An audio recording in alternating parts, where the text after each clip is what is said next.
Today we shall be discussing about the basics of computer networks.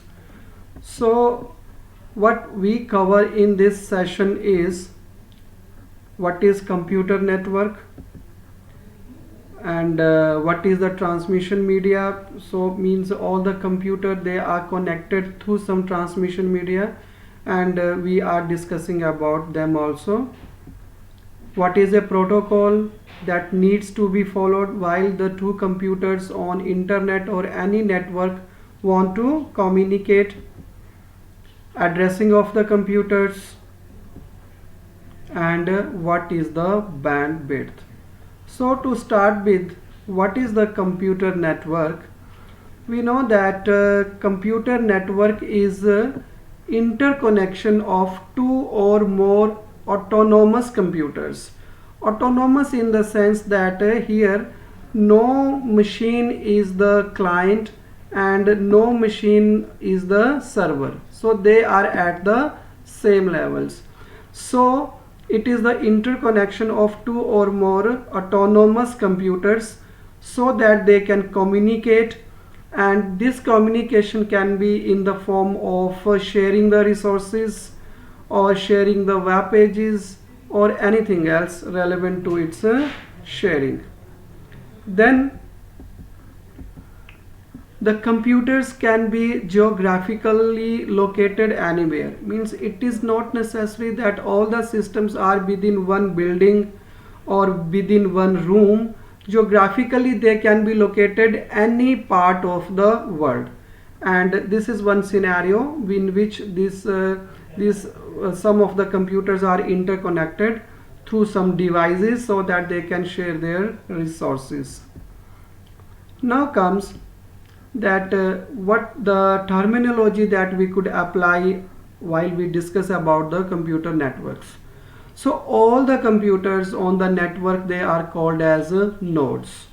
So computer, switch, router, repeater, anything that we deal with, any device that we deal over the network is called as a node. Usually जो connections between the computers, they are actually the physical wires, or we can say the cables. Means whenever we want to connect two or more number of computers, then they are connected with the help of using some physical wires or cables. But it is not always the requirement. Sometimes these connections can be wireless.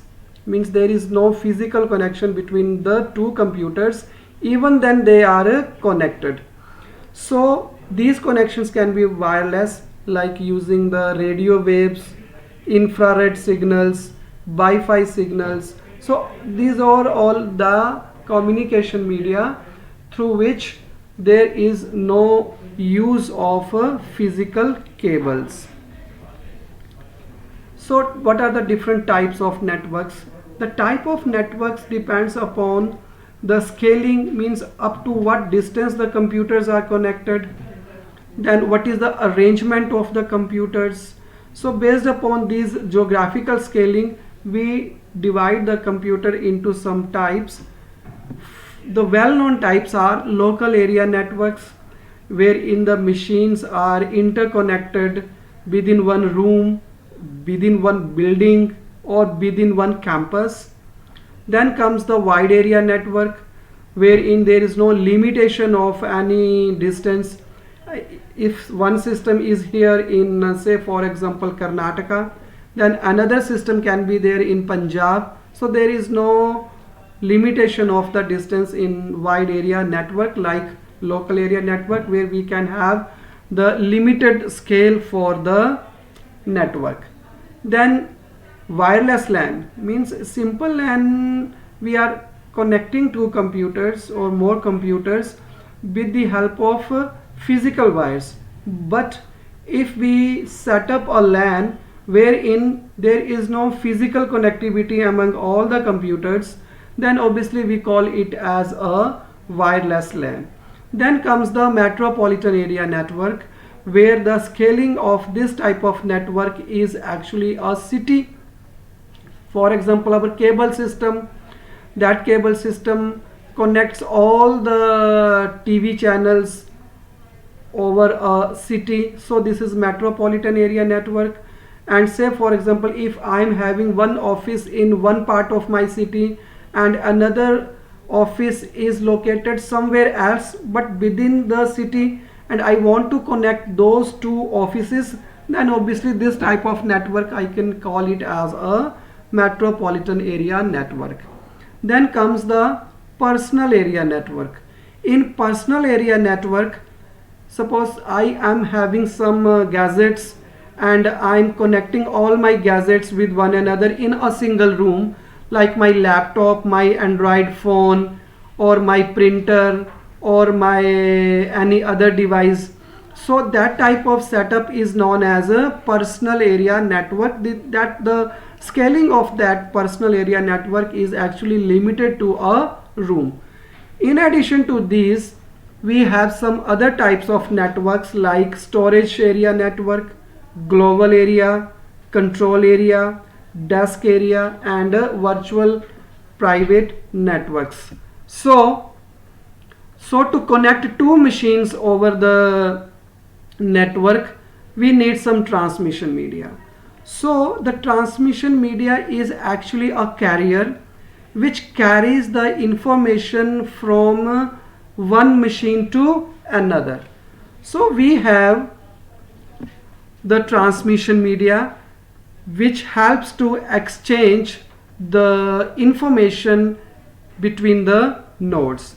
So the data links that are established for the different computers over the computer network, they can be the cable media such as copper wires, wherein we deal with the current, like we have coaxial cable, we have unshielded, or we have twisted pairs and all. Or it can be optical cables where the light technology is used. No copper wires are used in optical fibers. And wireless media such as Wi-Fi. So these are some of the media through which we can establish the links between the two computers that we want to interconnect. So two such devices are said to be networked together when one device is able to exchange the information with some other device, whether they are having a direct connection to each other or not. Means this is, say for example, one computer system, this is one computer system, they may be having a physical connection between them. So these are said to be networked together. But the scenario can be this, that this is one machine and this is one machine. There is no physical connectivity between these two machines. They are actually connected through some antennas. So there is no physical connectivity. This is a wireless connectivity with the help of antennas. So even then they are said to be networked together, though there is no physical connectivity between them. So types. So we have a transmission media divided into two types. One is known as guided.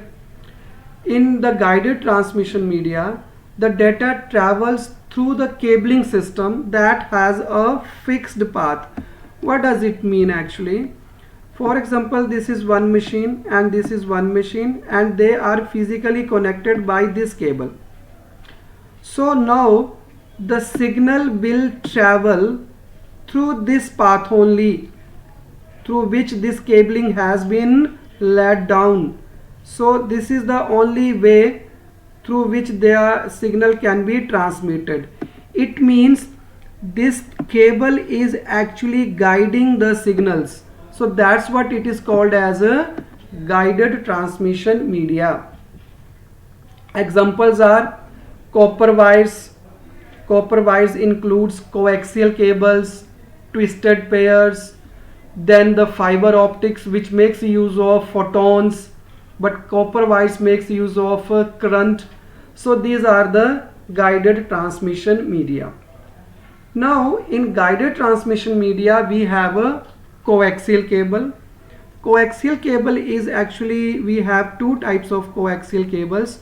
One is known as thick net and another is known as a thin net. Thick net, this is the thick net, actually this is thick net cable that you usually see while your TV set is connected to the your antenna, dish antenna. And this is thin net, which is thinner in the size as compared to the thick net. This is the connector for a thick net and this is the connector for a thin net. So coaxial cable is actually, we have two types, 10^5 and 10^2. Now what does 10 means? Here the 10 mean is that the speed can be 10 Mbps per second. Okay, and base, this base means the transmission is actually baseband transmission.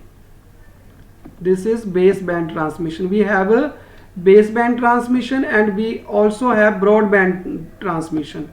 So this base mean baseband transmission, where we cannot perform the multiplexing. So digital signal, only one digital signal can be transmitted at a given time. No two signals can be transmitted at the same time. This is baseband transmission.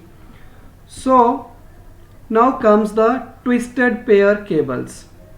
Twisted means now the cables are actually being twisted so as to minimize the interference. See, there is twisting between these two cables. These are the twisting. So this twisting actually reduces the interference that can cause when the signal is on a move through a wire. So this is unshielded, which is also known as UTP, and this is STP, means shielded twisted pair. Here each group, see this one group, this is shielded with some silver foil. This also is being shielded.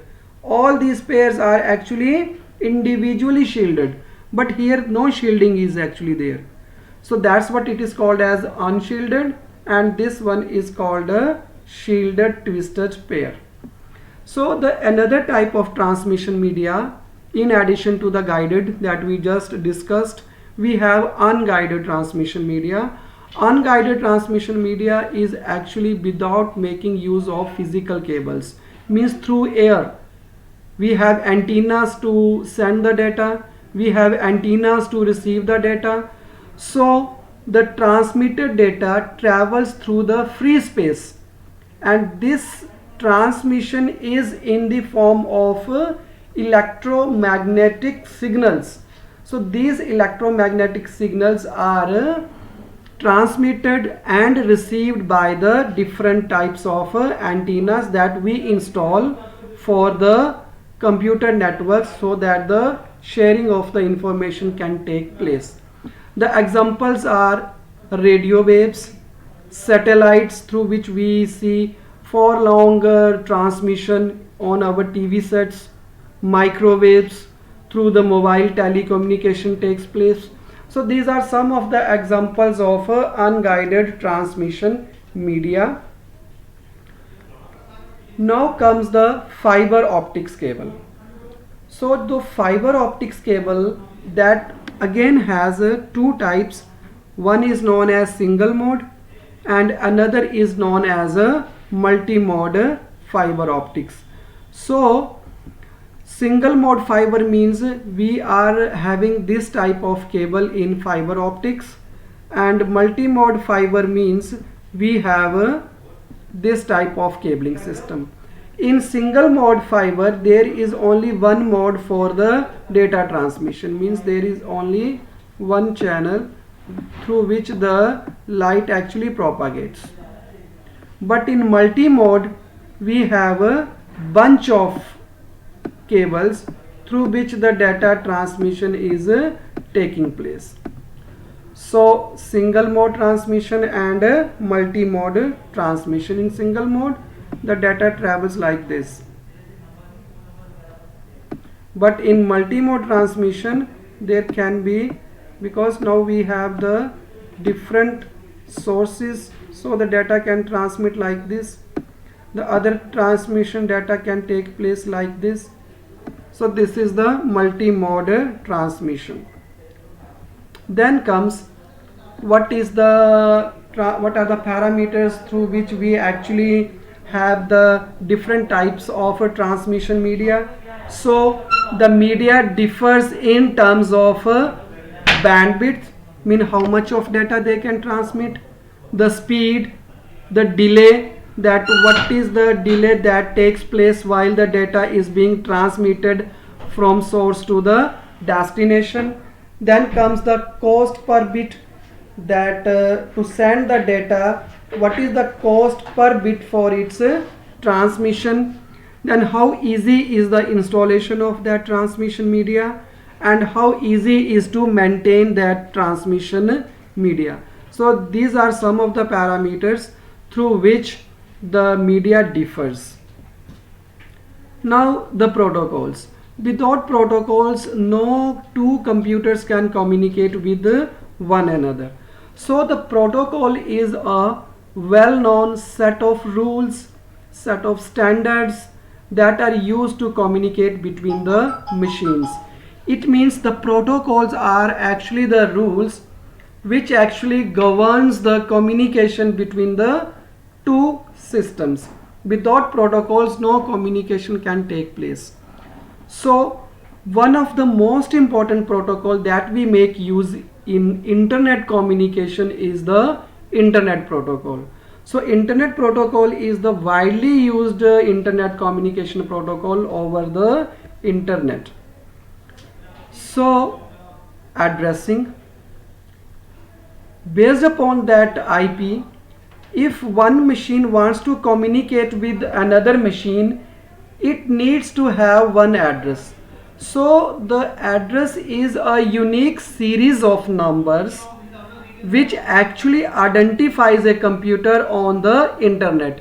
It just you think of that your house number and someone other's house number can never match even in this world. So all the houses must be having their unique addresses. So with using of that unique addresses, we can send the postal mail to our relatives.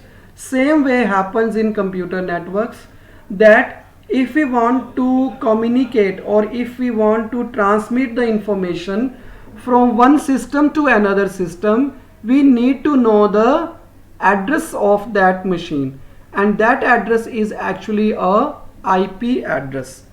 So each node in the computer is identified with the help of IP addresses, and it is unique. For example, consider the case that you want to watch YouTube. You need to have an IP address. You want to send an email, you need to have one IP addresses. Okay, you cannot see two computers on the internet having the same IP addresses, because all machines over the internet, they are unique IP addressing. These IP addresses are also known as logical addresses. They are not physical addresses. Physical addresses are something different. They never change, and they are actually burned at the time of manufacturing our network interface card. So we have two versions of IP, but we will be discussing over here is IP version 4. The another version is IP version 6. So IP version 4 was designed in 1973 and was adopted in 1980. It has 4 octets, means 4 numbers in decimal, so that we can easily remember and we can easily configure it. And all these 4 octets are separated by dots. Consider one example like 192.168.10.3 or 210.15.88.101. So here there are 4 octets. Each octet is separated with the help of a dot, and within one octet the numbers are written in decimal form. So IP version 4 is actually a 32-bit address, because we are having, I told you that we are having 4 octets.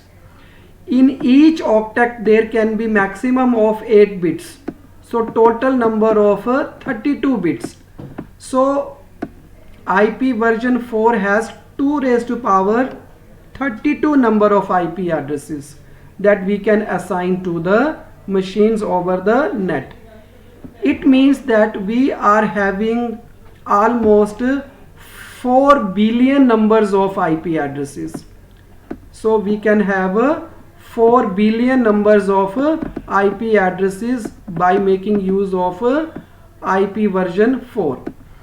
And there are 3 billions of people who are making use of internet.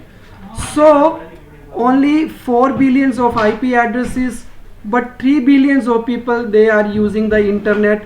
And there are certain situations wherein one people is making more than one gadgets, which actually in turn makes use of internet. So actually this number exceeds 4 billions. Then how to cope up with this like of a awkward situation? So the solution comes by making use of a network address translation. Consider this example. Here we are having one machine. This particular machine is having only one IP addresses, but this in turn is taking care of see 1, 2, 3, 4 and 5 number of machines. So instead of inside my organization I am having 5 IP addresses, but outside my organization I am just sharing one IP addresses. So this IP addresses on the behalf of these 5 IP addresses can communicate with any of the device outside my organization. And the actually how it works, say for example it gets one request from this machine, then it transmits the request, say for example to this server on the behalf of this machine. This machine responds to this device, and this device now sends the response back to this machine. So this is just, you can see, if you want to analog it to our real-time scenario, our daily life, just consider the case of a postman. So this is sort of a postman. He knows the addresses of his locality or its area, and he delivers all the posts to those houses in that particular locality. So this is the role of a network address translation.